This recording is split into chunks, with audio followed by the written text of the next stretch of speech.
ছয় দিনের বিদেশ সফর দেশের প্রধানমন্ত্রী নরেন্দ্র মোদী। প্রধানমন্ত্রীর এই সফর অত্যন্ত গুরুত্বপূর্ণ হতে চলেছে। জানা গেছে যে প্রধানমন্ত্রী নরেন্দ্র মোদী 6 দিনের ফ্রান্স এবং স্লোভাকিয়া সফরের জন্য রওনা হয়েছেন।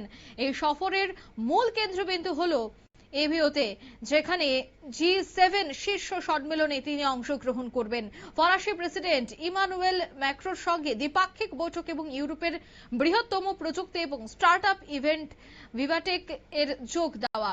সে বিষয়ে বিস্তারিত জানবো। টেলিফোন লাইনে যুক্ত হয়ে গেছে প্রতিনিধি সৌম্য মুখোপাধ্যায়। সৌম্য, ফ্রান্স সফর এবং স্লোভাকিয়া সফর সম্পর্কে কি জানতে পারছো? দেখো, ভারতের প্রধানমন্ত্রী নরেন্দ্র মোদী তিনি 13 থেকে 18 জুন ফ্রান্স এবং স্লোভাকিয়া সফরের উদ্দেশ্যে আজ বেরিয়ে গেছেন দিল্লি থেকে। যা জানা যাচ্ছে যে এই সফরে দুটি দেশের সাথে প্রতিরক্ষা সহযোগিতা, প্রযুক্তি, স্টার্টআপ, বিনিয়োগের বিষয়গুলো প্রাধান্য পাচ্ছে। এছাড়াও ফ্রান্সের এভিয়ানে যে G7 শীর্ষ সম্মেলন হবে সেখানেও প্রধানমন্ত্রী নরেন্দ্র মোদী যোগ দেবেন। সফরটি মূলতই দুটো ভাগে ভাগ করা আছে। প্রথমে নরেন্দ্র মোদী আগামীকাল ফরাসি প্রেসিডেন্ট ইমানুয়েল ম্যাক্রোর সাথে একটি দ্বিপাক্ষিক বৈঠক করবেন এবং দুজনেই একটি যৌথভাবে একটি ইভেন্ট উদ্বোধন করবে, যেটা ভারতের এবং ফ্রান্সের স্টার্টআপ এবং যে উদ্ভাবনী শক্তি আছে সেই শক্তির বিষয়টাকে একত্রিত করবে। এই ইভেন্টটা হচ্ছে ভারত ইনোভেটস। এর পাশাপাশি মোদী 16 এবং 17 জুন ফ্রান্সের এভিয়ানে G7 শীর্ষ সম্মেলনে যোগ দেবে। সেখানে গ্লোবাল সাউথ বা উন্নয়নশীল বিশ্বের বিষয় নিয়ে বক্তব্য রাখার কথা হচ্ছে ভারতের প্রধানমন্ত্রী। এর মাঝেই কিন্তু নরেন্দ্র মোদী চলে যাবেন স্লোভাকিয়ায় গিয়ে তিনি স্লোভাকিয়ার যিনি প্রধানমন্ত্রী আছেন রবার্ট ফিকো এবং প্রেসিডেন্ট পিটার পেলেগ্রিনি তাদের সাথে দ্বিপাক্ষিক বৈঠক করবেন।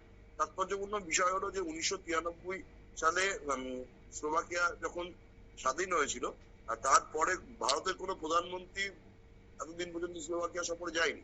স্বাধীনতার পর স্লোভাকিয়ার এই প্রথম ভারতের কোনো প্রধানমন্ত্রী সেখানে সফর করছে।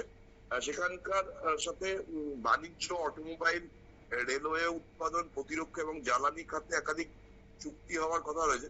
এরপরে নরেন্দ্র মোদী ফের স্লোভাকিয়া থেকে 14 থেকে 16 জুন স্লোভাকিয়া সফর করার পর ফের তিনি আবার ফ্রান্সে ফিরে আসবেন এবং সেখানে প্যারিসে তিনি সে সময় সফর করবেন। প্যারিসে প্রবাসী ভারতীয়দের সাথে ভারতের প্রধানমন্ত্রী একটা অনুষ্ঠানে যোগ দেওয়ার কথা এবং সেখানে ইমানুয়েল ম্যাক্রো থাকার কথা রয়েছে।